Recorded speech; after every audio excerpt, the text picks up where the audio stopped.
มาเริ่มกันเลย มาต่อผมเริ่มมาหลายคลิปละ มาต่อที่อ่าการรีโมทจากพูตี้เข้ามาหา ZenOS ก็ไม่ยากเปิดพูตี้ขึ้นมาดับเบิลคลิกก็ได้โปรแกรมพูตี้ขึ้นมาแล้ว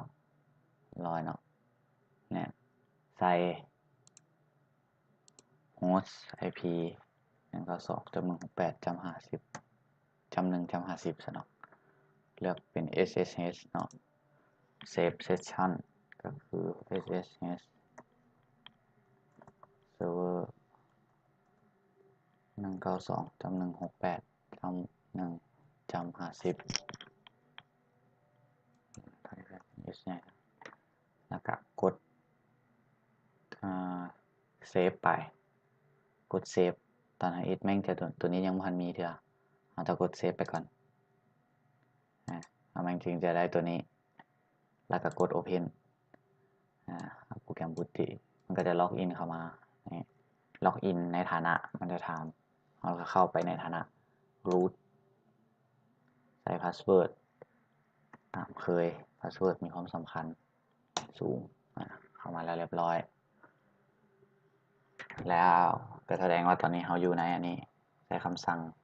สมมติเช็ค IP เบิ่งเนาะตอนนี้เรามาในฐานะของ ZenOS แล้วของเช็ค IP เบิ่ง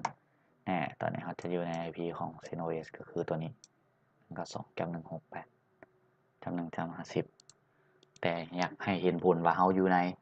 ZenOS แท้ๆบ่คำสั่งนี้เลย head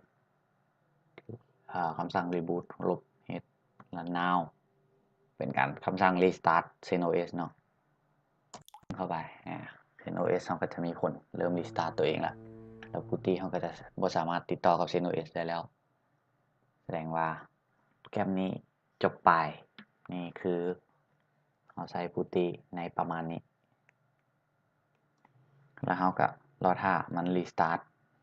ZenOS restart แล้วก็ปิดพูตี้ออกไปเดี๋ยวมาหลังจากมา restart แล้วจะมาต่อที่ WinSCP ให้กลับมาสู่ ZenOS ต่อแล้วก็มาใช้โปรแกรมต่อมาก็คือ WinSCP หน้าตาคล้ายๆกันเลยเข้ามาจัดการใช้ hostname ก็คือเหมือนเดิมมันก็2.168แล้วก็ใส่ username ตามด้วย password เนาะแล้วมันจะมีปุ่ม save คนที่เริ่มใหม่จะมีปุ่ม save อยู่นี่แล้วเราค่อยกดแล้วมันจะถามชื่อเขาว่าจะใส่ชื่ออย่างก็คือพิมพ์ชื่อเป็น ZenOS แล้วก็เซฟไปแล้ววันนี้กด login เลือกที่ ZenOS เนาะแล้วกด login กำลังเข้าหน้า login ในฐานะ root ก็คือใส่ password เก่า password ของ root enter เนี่ยเข้ามาแล้วจะเป็นการตัวนี้จะเอื้อนว่ารีโมทกับว่าเถอะจะเป็นการแชร์ไฟล์ระหว่างคอม2เครื่องเนาะฝากซ้ายมือนี่จะเป็นอันนี้จะเป็นของไฟล์ของที่มีใน Windows 10นี่จะเป็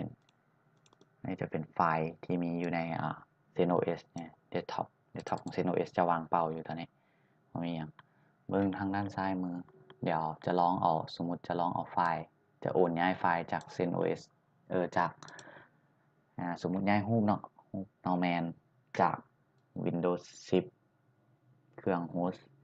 ย้ายเข้ามาโมเมนต์ย้าย Copy เรียกว่า Copy มาให้ZenOS ก็คือดึงลากมาเลยปึ้งเรียบร้อยจะมีไฟล์ขึ้นอันนี้ผมพาไฟล์ขึ้นไฟล์จะหนักจะเบากับขึ้นกับนั้นลองอีกสักไฟล์เอาไฟล์ได้ดีกรุ๊ปตัวนี้ก็ได้กรุ๊ป